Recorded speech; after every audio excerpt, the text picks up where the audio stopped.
Bonsoir à tous. Eh bien, je vous propose de lire tous ensemble ce soir un passage du livre du ciel de Luisa Picaretta. Au nom du Père qui m'a créé, du Fils qui m'a sauvé et du Saint-Esprit qui me sanctifie. Amen. Jésus, je me plonge en toi dans ta divine volonté et je te demande bien de venir tout faire en moi. Je te donne ce que je suis, je te donne ma vie, je te donne ma volonté et vraiment je te supplie de venir travailler mon âme, de venir retirer tout ce qui n'est pas beau, tout ce qui est laid, tout ce qui ne provient pas de toi. Retire tout cela, Seigneur. Crée vraiment un espace pour pouvoir t'établir vraiment dans mon âme et trouver en moi un tabernacle de consolation et d'amour. Vraiment, je veux que toute mon humanité puisse te rendre gloire et je veux vraiment que tu puisses agir, toi, Seigneur, à travers chacune de mes actions, à travers chacune de mes paroles, chacun de mes regards, à travers mon souffle, que ce soit toi dans mon souffle, Seigneur, que ce soit toi qui entends à travers mes oreilles, que ce soit toi dans chacune de mes pensées, que ce soit toi dans chacun de mes pas. Je veux que tout soit sanctifié par ta présence, Seigneur. C'est vraiment ça que je te demande, parce que je veux être un instrument d'amour et de miséricorde pour te glorifier, Seigneur. Alors utilise ma vie, que je t'offre vraiment en gage de mon amour ce soir. Et je veux vraiment que tu disposes mon âme pour recevoir ce que tu veux me donner. Voilà, ce petit passage que nous allons lire ensemble. Ce sont tes écrits. Et vraiment, tu sais que chacun des mots va opérer des magnifiques transformations dans les âmes, des purifications, des conversions. Alors vraiment, Seigneur, dispose mon âme pour que aucun mot ne se perde. Et que vraiment ce passage ne serve pas à rien du tout, qu'il ne rentre pas dans un champ de ronces, mais vraiment dans une bonne terre que tu auras vraiment toi-même installé dans mon cœur et que vraiment je puisse porter du fruit pour ta gloire, Seigneur. Ce moment, Jésus, je veux vraiment te l'offrir, ce temps que je prends pour mieux connaître ta divine volonté, pour vivre complètement abandonné à toi, en toi et pour toi.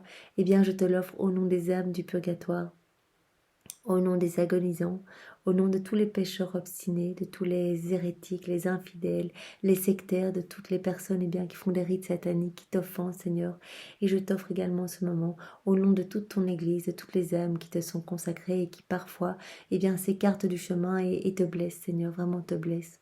Alors reçois ce moment vraiment qui t'est donné, Seigneur, vraiment en gage de notre immense amour pour toi.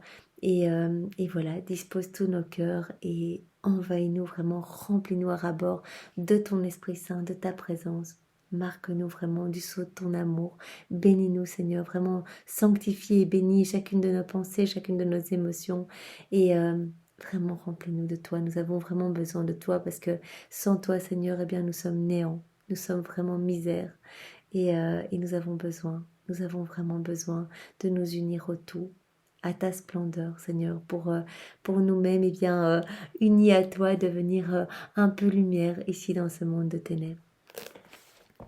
Alors ce passage est le passage du 21 mai 1913. Louisa donc parle à Jésus et Louisa est toujours dans son état, une sorte de coma où elle parle à Jésus, où elle voit les anges, les âmes du purgatoire, où elle parle à Marie, etc. J'étais dans mon état habituel quand mon toujours aimable Jésus me dit: Ma fille, je veux en toi une véritable consommation. Jésus veut que chacun de nous, donc il s'adresse à Louisa, mais derrière Louisa, qui est notre chef de file, Jésus s'adresse à chacun de nous. Il veut que nous nous consumions en lui, que nous nous fondions complètement en lui. Il rajoute: je ne veux pas une consommation imaginaire, mais je veux une vraie consommation, bien que réalisée d'une manière toute simple. Se plonger dans la divine volonté de Jésus, c'est tout simple. Vraiment, Jésus, je m'abandonne à toi et je t'abandonne tout ce que je suis et vraiment, je me plonge dans ce que tu es toi pour vraiment m'imbiber de ta présence et pour que tu fasses tout en moi. C'est vraiment tout simple, Jésus, je bois ce verre d'eau dans ta divine volonté, viens manger en moi, Jésus, c'est toi qui manges, je mange dans ta divine volonté. Vous voyez, c'est vraiment tout simple, mais c'est une véritable consommation dans l'amour de Jésus. Alors, il donne un exemple. Supposons qu'une pensée te vient, qui ne soit pas pour moi. Vous voyez, comme ça nous arrive souvent, eh bien nous sommes envahis de pensées qui ne sont pas tournées vers Jésus. Toutes ces pensées qui ne glorifient pas le Père, le Fils et Saint-Esprit, eh bien ce sont des pensées qu'on devra refaire au purgatoire, ce sont des pensées qui offensent le Seigneur. Et le Seigneur nous dit, eh bien si tu veux vraiment être consumé dans mon amour, quand une pensée te vient, qui n'est pas tournée vers moi, une pensée qui ne me sert pas, qui ne me glorifie pas, eh bien qu'est-ce que tu dois faire? Tu dois tout de suite y renoncer. Et tu dois à la place lui substituer une pensée divine.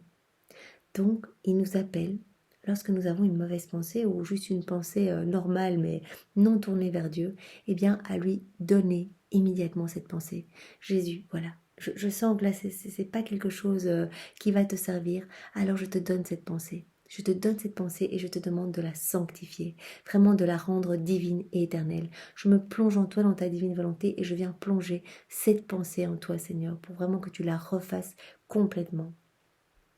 De cette manière, tu auras consumé ta pensée humaine au profit d'une pensée, d'une vie de la pensée divine. De la même manière, si l'œil veut regarder quelque chose qui me déplaît, voyez, regarder des choses du monde, s'intéresser à des choses finalement futiles, terrestres, et des choses qui ne sanctifient pas, enfin qui ne glorifient pas le Seigneur, eh bien nos regards se perdent vraiment sans ténèbres. Et le Seigneur nous demande, il nous dit que ça ne lui plaît pas, et il nous demande de venir le remettre ses regards. Jésus, je te remets ces regards qui ne te plaisent pas, et je te demande de venir les sanctifier. Je les plonge en toi, dans ta divine volonté, et viens les refaire, Seigneur, pour qu'ils soient vraiment divinisés par ton action divine, Seigneur. Voilà, donc il demande que l'âme renonce à ses mauvais regards, qu'elle anéantisse sa vision humaine et acquiert une vie de vision divine. Et ainsi de suite, donc pour tout le reste. Donc à chaque fois que quelque chose, nous pouvons vraiment, nous pouvons le remarquer quand une chose ne glorifie pas le Père, le Fils et Saint-Esprit, nous pouvons directement venir l'apporter à Jésus, nous plonger en lui et lui va le rendre divin, va rendre cette pensée divine, va rendre ses regards divins, va rendre notre comportement divin, puisqu'on va complètement s'immerger en lui, on va se consumer dans son amour et lui va pouvoir vraiment, on va lui laisser la place pour agir et pour sanctifier tout ce que nous faisons. Mais ça doit être vraiment une habitude et nous pouvons demander cette grâce de pouvoir, la grâce de la souvenance, de pouvoir confier au Seigneur à chaque instant toutes nos actions pour que tout soit divinisé. Oh, comme je ressens ces vies divines nouvelles couler en moi, prenant part à tout ce que je fais. J'aime tant ces vies que je cède tout pour elles. Les âmes qui font ainsi sont premières devant moi, et si je les bénis, d'autres sont bénis à travers elles. Parce que lorsque l'on agit dans la divine volonté de Jésus, nous représentons toute l'humanité entière. Nos prières viennent vraiment couvrir tous les hommes de tous les temps, de toutes les générations. Et donc vraiment nous réparons au nom de tous. Et vraiment nous sanctifions nos pensées. Et à travers nos pensées, Jésus peut réparer les pensées par exemple de tous les hommes de tous les temps. Ou bien nous sanctifions nos pas. Et à travers nos pas, Jésus peut sanctifier les pas de tous les hommes, refaire tous ces pas qui ne marchent pas vers lui, dans sa divine volonté. Elles sont les premières, ces âmes qui se plongent en moi, qui s'abandonnent à moi, elles sont les premières à bénéficier de mes grâces et de mon amour. Et à travers elles, d'autres profitent de mes grâces et de mon amour. Comme vous l'avez vu, le Seigneur va agir à travers une âme qui s'abandonne, qui lui fait confiance, qui lui donne tout. Voilà, comme nous essayons de le faire, Jésus, on te donne nos volontés et nos vies pour te servir. Utilise nos vies vraiment pour que ta volonté soit faite, Seigneur, que ton royaume arrive. Et vraiment, nous voulons être vraiment des participatifs pour travailler à l'avènement de ton royaume. Alors, utilise-nous et à travers nous, viens toucher beaucoup d'âmes, viens vraiment réparer, agir à travers nos mains, à travers nos pas, à travers nos regards, à travers nos paroles, à travers tout ce que tu vas refaire, Seigneur. Merci, Seigneur, pour ces belles paroles de vie et vraiment aide-nous et donne-nous cette grâce de la vie dans ta divine volonté, parce que seul, ça ne va pas. Vraiment, nous chutons constamment et je sais que tout est grâce et que tout vient de toi, Seigneur. Alors, s'il te plaît, à genoux devant toi, nous te supplions de venir vraiment nous recouvrir de tout ce que tu es et de nous donner vraiment en abondance tes bénédictions et cette grâce de la vie dans ta divine volonté. Seigneur, nous voulons vraiment devenir co-héritiers du royaume, nous voulons devenir enfants de Dieu, revenir à notre juste place d'héritier du royaume, Seigneur, vraiment. Alors utilise nos vies et sois béni, Seigneur, sois vraiment béni avec tes propres bénédictions. Au nom du Père et du Fils et du Saint-Esprit. Amen. Passez une bonne nuit et soyez tous bénis. Au revoir.